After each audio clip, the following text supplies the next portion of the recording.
But indeed, we've had Zone 1, which had a few problems with it. Zone 2, which I quite like, but everyone else complains about.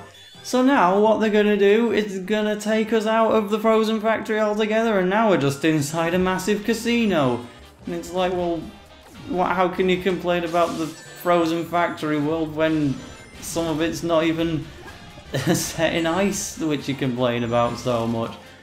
Yeah, this is more a throwback to the Sonic levels of old. This is one of the levels I played at EGX, once again. I played 2 levels. One was the Desert Ruins and the Desert Ruins Zombon boss, and the other was this.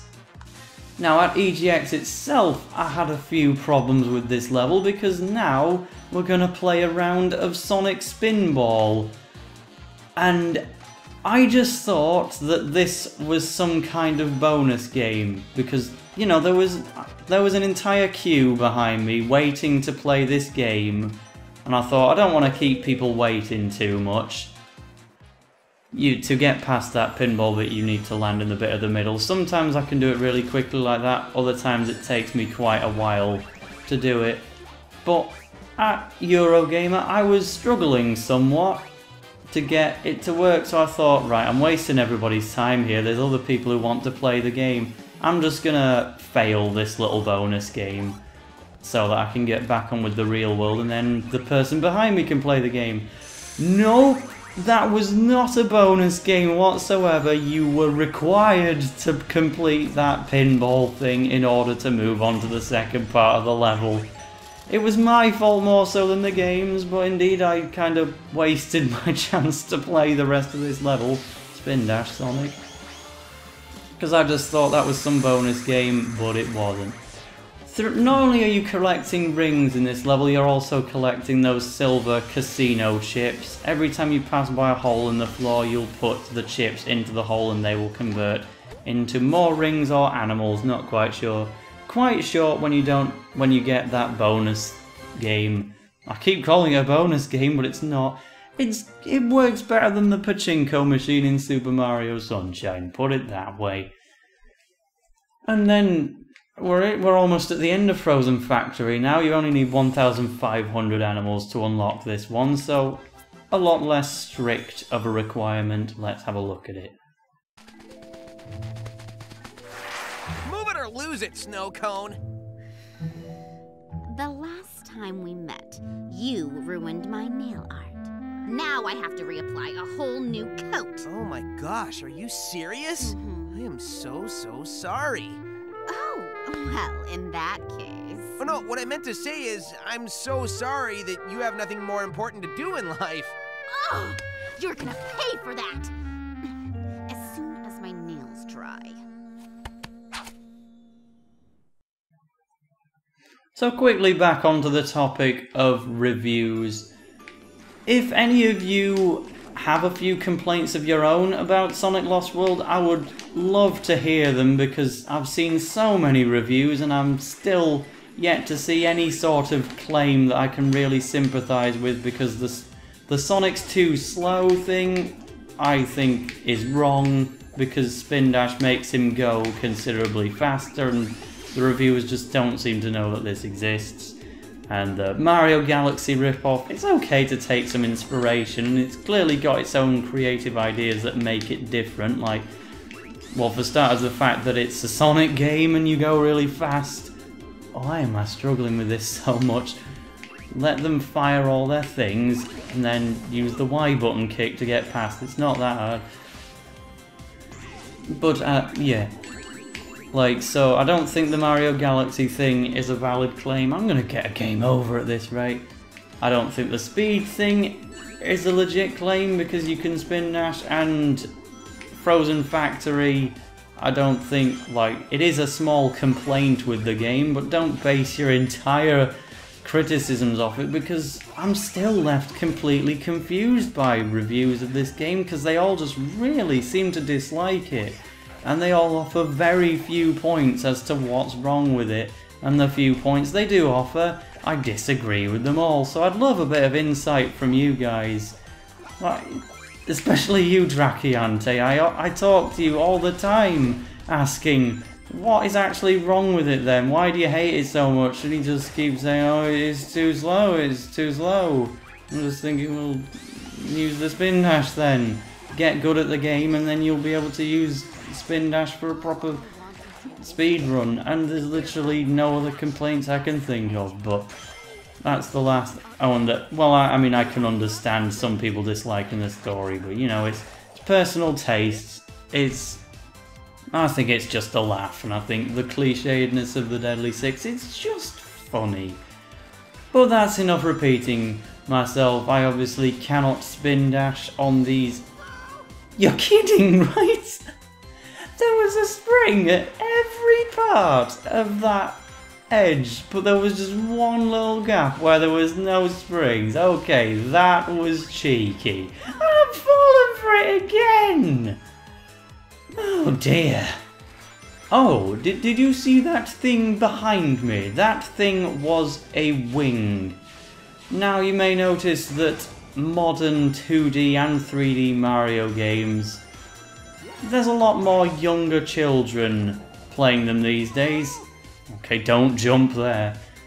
With kind of reduced standards of gameplay. Wow, I'll be back.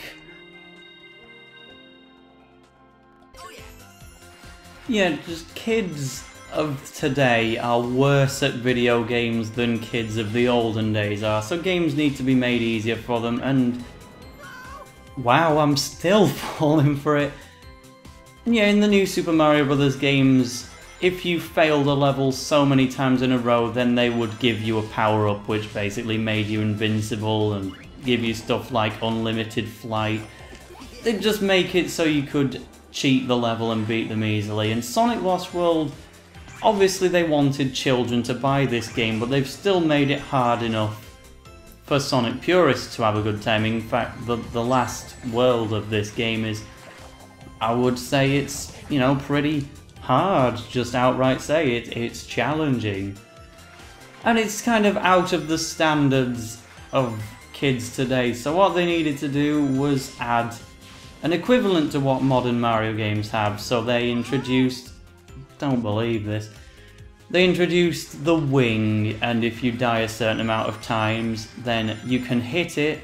You don't get some kind of power-up like you do in the Mario games. Instead, it just skips you to where the next checkpoint is. Right, I'm sick of that jump now. I've had enough of it.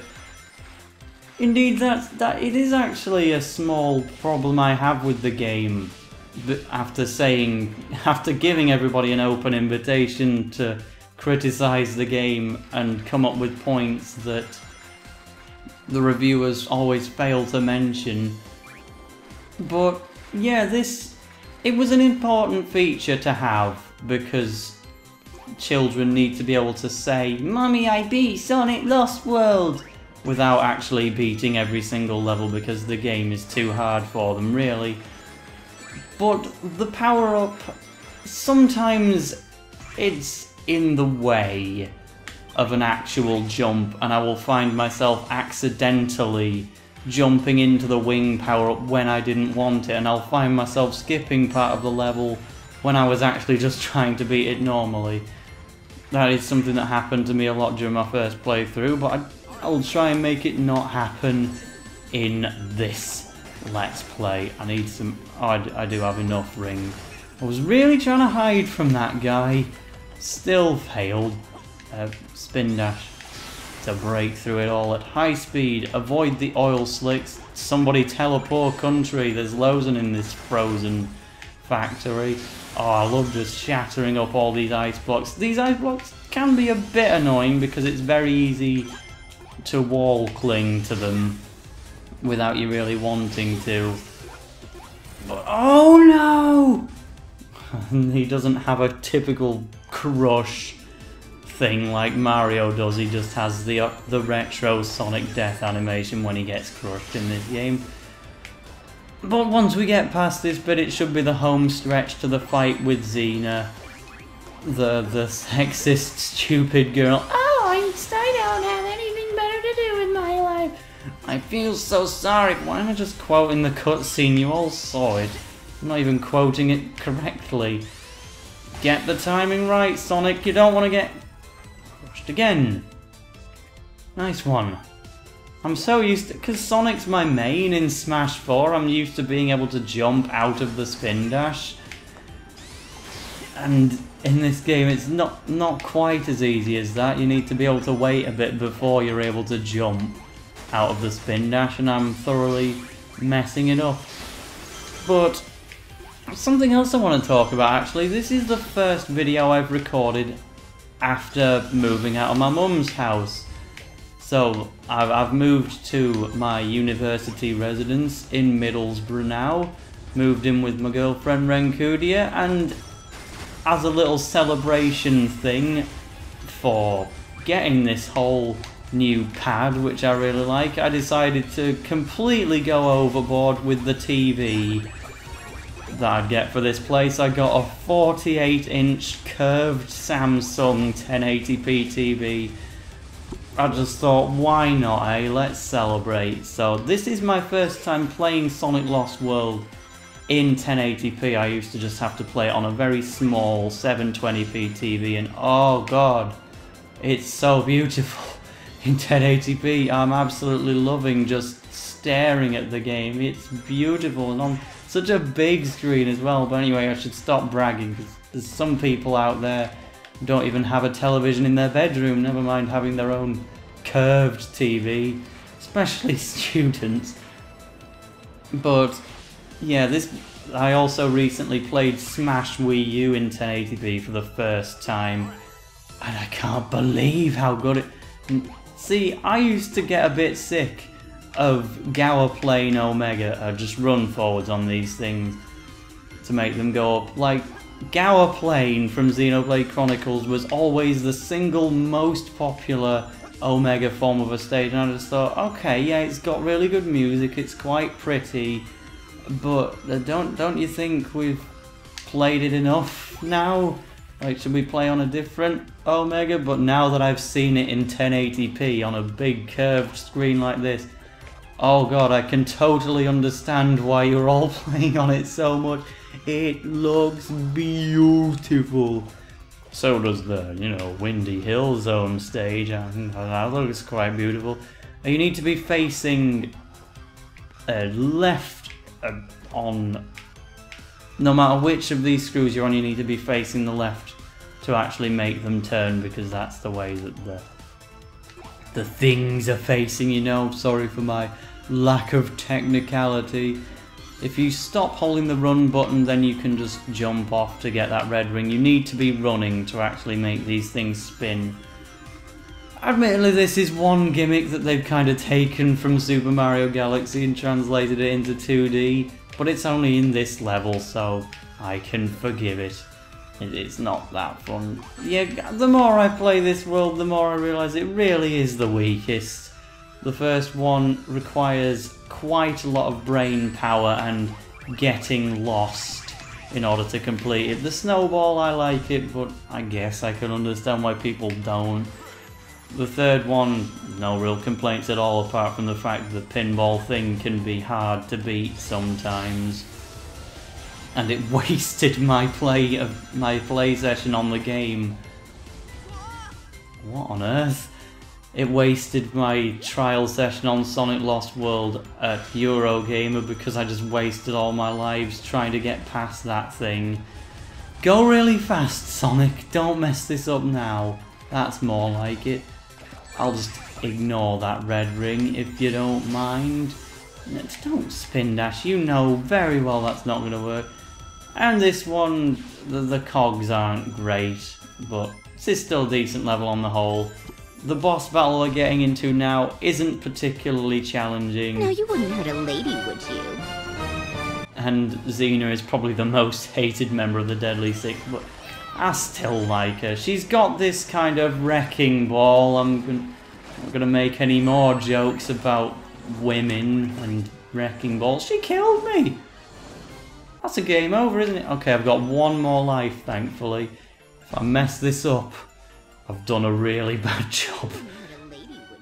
Let's run around and get a few more rings before we attempt to actually hit her. kind of hard to do due to the traction. Some of these rings are in cages, you need to actually let her break them before you can get them. You just need to let her tire of swinging this wrecking ball around, and then that's your chance to hit her. I'll just play the level all over again. No biggie. But I guess if we want to stay on the topic of reviews, I just feel really sorry for Sonic Team, because this is a game that's clearly had lots and lots of effort put into it. Like, the soundtrack is so good, the levels are creative and have new ideas all over the place, the core gameplay is absolutely fine, and yet everyone just criticizes this game. And years of effort have just amounted to criticisms, and the reviews haven't even given them any decent feedback on how to improve. They've just said, it's bad, it's slow, spin dash, what's that? So everyone's just hating on the game. It got lower sales than usual because of the hate, and then people are still complaining because of Sonic Boom, which is something that it's like, right, well, according to fans, we can't make good Sonic games anymore. I thought Sonic Lost World was fine, but the reviewers say, no, I guess we'll just let somebody else give it a try instead. And when fans are like, Sega, what have you done? You'll never be good again. It's like, well, I thought we were good with Lost World, but you just hated on it for some reason. And it's like there's no room for improvement here, because they've been told their new game's bad, which will upset them in the first place because it's all that effort for nothing. And they've been given no way to improve it, because they'll just respond to it's too slow with, well, why weren't you spin dashing then? I don't know, at least there are people out there who actually appreciate this game, like me and the other people who can see, hang on a bit, this is really good, where's all the hate coming from? But I don't understand why another easy boss is giving me so much trouble. Don't let that thing land on you and then just homing attack her and she's done. That wasn't too bad. Oh no, she needs another attack doing. She's got 2 wrecking balls this time, but I'll just give her another homing attack and then that's the end of Zeena. Don't come out, you're dead! And so that's Frozen Factory. So I've got my rants out of the way about the criticisms, got the worst member of the Deadly Six out of the way. It's all fun from here. I'm getting tired of lugging your head around, pal, so I made you a Snowbot body. I can't feel my legs!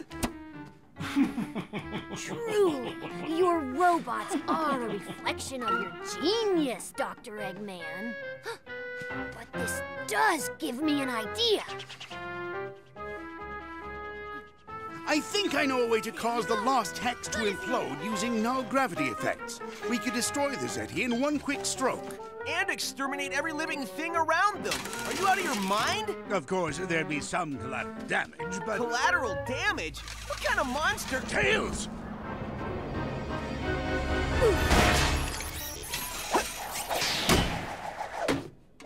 I'm sorry. I suddenly felt very mean. Not the best idea to put the dimwit's head on a battle bot. In hindsight, I gotta agree with you, Doc. Thanks for the save. Can you get off me now? I can't figure you out. One second you're contemplating genocide, and the next you're saving one of your worst enemies. I'm a complicated guy. And you? What were you thinking, Tails? You could have gotten yourself killed. I was just trying to help. Can I just say, for those of you who don't like the story of this game and say it falls flat on its face, can you really watch that cutscene and say it was a serious effort? With that leap towards Tails, can you honestly say that Sega were being serious with this storyline? Thanks for the BattleBots promotion, Eggman.